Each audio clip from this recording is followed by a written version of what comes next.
Hello everyone, welcome to the Curious Technoid. Today we will look at what are SSH keys and how to use them. So let's begin. What are SSH keys? SSH keys are one of the safest ways to connect to your server. It involves a public and private key pair. The private key goes into your local PC or server, and the public key goes into the remote server where you wish to connect to. In this tutorial we will see how to generate and install the SSH keys. So let's begin. How to generate SSH keys? Since I mainly deal with Linux-based operating systems, I will talk to you about how to generate SSH keys in a Linux operating system. SSH keys can be generated using the SSH keygen command. SSH keygen command gives you the option to choose from 4 encryption algorithms to generate your keys. I usually use ECDSA. Without further ado, let's go ahead and create the public-private key pair using SSH keygen. I'm connected to my demo server. For the purpose of this demonstration, what we will do is we will connect from our demo server to my development server. Let's go ahead and generate the public-private key pair. You do SSH keygen.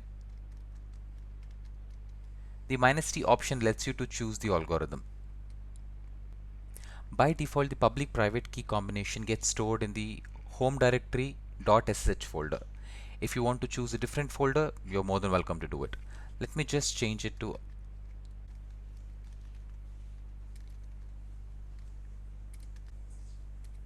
You can always protect your private key by using a passphrase. It's optional, but I strongly recommend you give a passphrase so that nobody else apart from you can access this private key.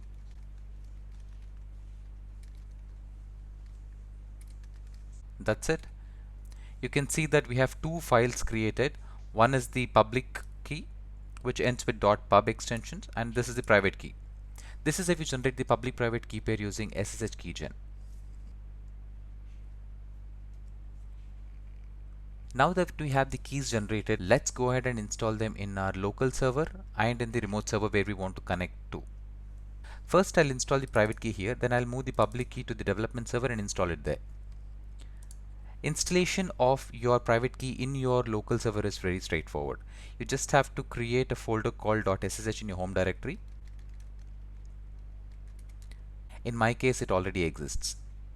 Now I just have to move the key to this folder.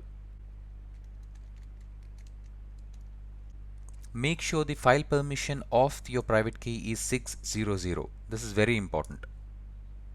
Let me just clear the screen. Now we have a public key that needs to be moved to the development server or the remote server where I have to connect to.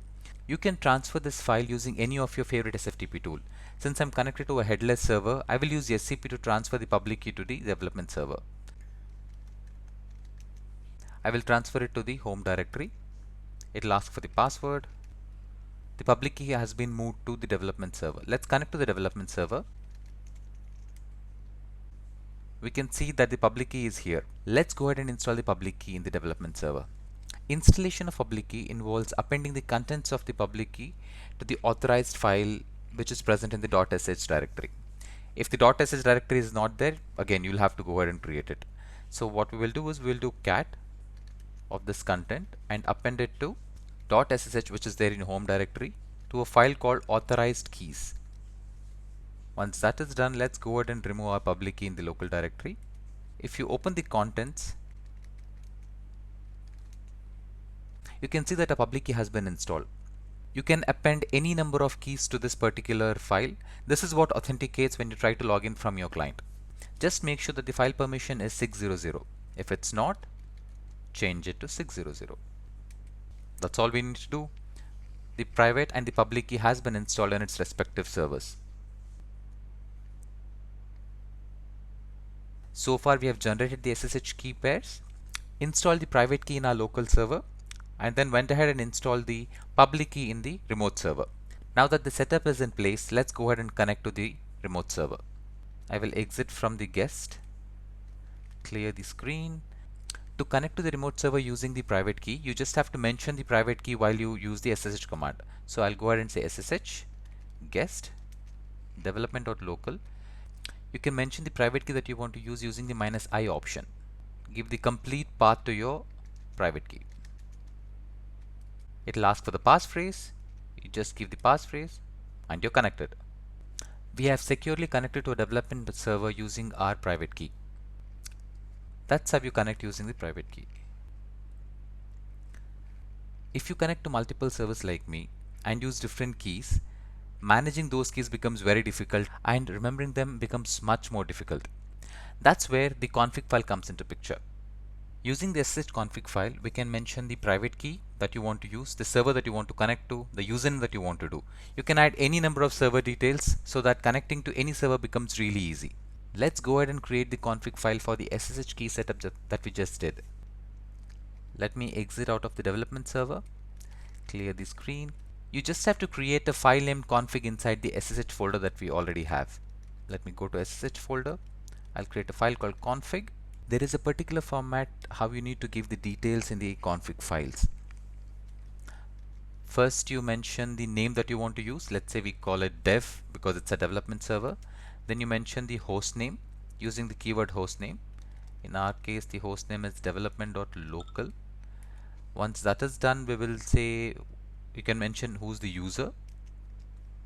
Guest is the user that I use. After which we will say which is the identity file. Save and exit. Once it is saved, let me get out of the .sh folder. Once the config file is set up, to connect to my development server, all I need to do is ssh dev. It'll ask for the passphrase. You give passphrase and voila, you'll be connected to the development server. Let me exit.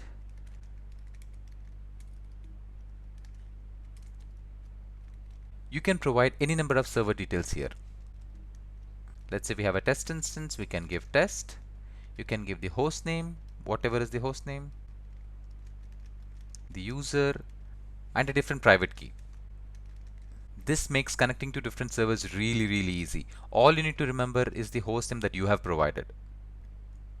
That's it for today. I hope you enjoyed the video. If you want the commands used in all the tutorials, you can find it in my blog. I'll place the link in the description below. Thank you for watching. Until next time, goodbye.